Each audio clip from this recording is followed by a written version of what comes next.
परमेश्वर का वचन से अपने विचारों को बनाने की जरूरत है। क्या आप भी आज भी हमारे विचार उस पुराने विचारधाराओं में फंसा हुआ तो नहीं है? अपने आप को सोचिए। और जब हम विचारों को अपने वचन के द्वारा बनाते हैं तो तब हम जो अपने सीमाओं से बाहर, अपने विचारों से बाहर, आप उस कामों को देख सकते हैं जो परमेश्वर ने आपके लिए रखा है। जब वचन के अनुसार आप चीजों को देखना शुरू कर देते हैं, वचन में जो लिखा है उन बातों पर यकीन करना शुरू कर देते हैं, तब आप उन कामों को देखना शुरू करते हैं जो आपके विचार से परे है, आपके सोच से अलग है। और परमेश्वर जो वचन के अनुसार अपना जिंदगी को जीता है, जो वचन के अनुसार अपने विचारों को बनाता है, और सच बता रहे प्रभु उसको एक बोला ना चैंपियन वाला दिमाग परमेश्वर उसको देता है।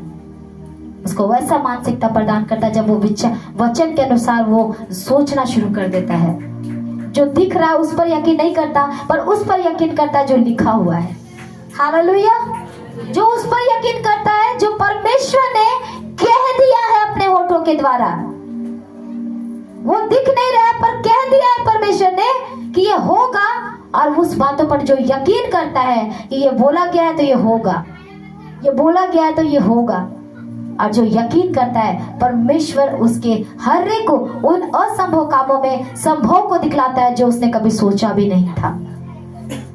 तो प्रभु महान है और परमेश्वर भला है, इसलिए कभी भी ऐसी बातों को आप अपने विचारधाराओं में आने ना दे जो आप नहीं देख रहे और कह रहे हैं आपके विचार को शैतान, आपके विचारों को परमेश्वर, शैतान जो है क्या कर रहा है, गंदा कर रहा है, परमेश्वर के वचन को हटाना चाह रहा है। हम लोग कई बार देखिए मसीह का जीवन जो है ना, वो हाथ पैर से लड़ाई से ज्यादा पता है ना विचारों की लड़ाई अधिक चलती है।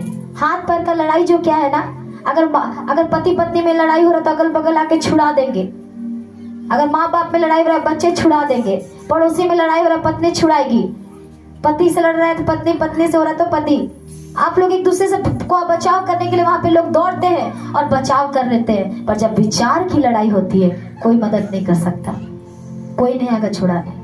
वो जब विचार की लड़ाई स्टार्ट होती है उसमें खुद आपको ये वचन के द्वारा आपको जीतना पड़ेगा कि वचन क्या कहता है। और जो विचार की लड़ाई जीत जाता है वो सबसे बड़ा चैंपियन है। अगर हम अपने आप को मतलब थोड़ा हार जाते हैं तो हमारी शक्ति बहुत थोड़ी है, लिखा हुआ है वचन में।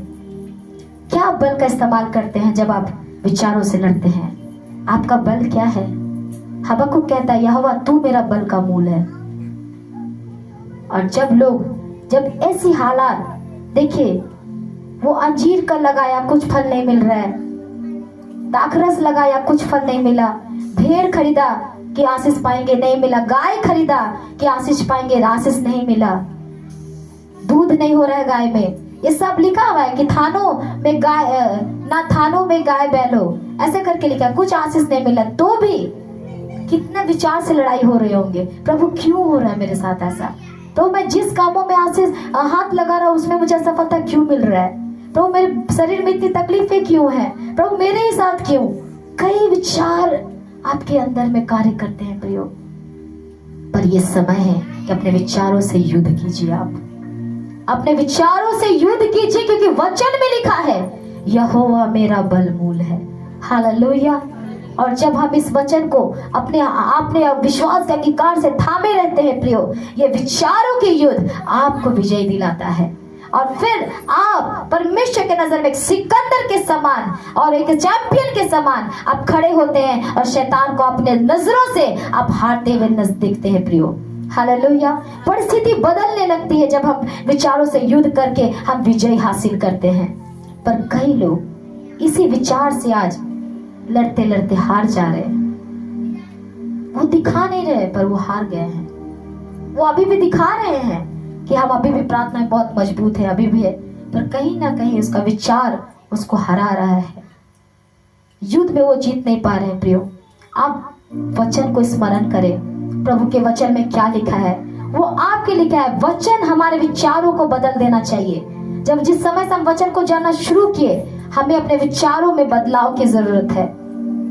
तो प्रभु आपके लिए वो वचन जो हमारे लिए वचन रखा हुआ है, ये हमारे लिए है कि कि हम इसके द्वारा बल पाए, हम इसके द्वारा ताकत पाए, और कोई बीमारी क्या, कोई तकलीफें क्या, कोई हानि क्या, हमें कोई भी प्रभु के प्रेम से और उसके वचनों से हटा ना पाए। हालेलुया। इसलिए इस वचन में लिखा, हम लोग पढ़े ना, संसार के सदृश ना बनो, संसार के सदृश ना बनो, पर तुम्हारे मन के नए हो जाने से तुम्हारा चाल चलन भी बदलता जाए।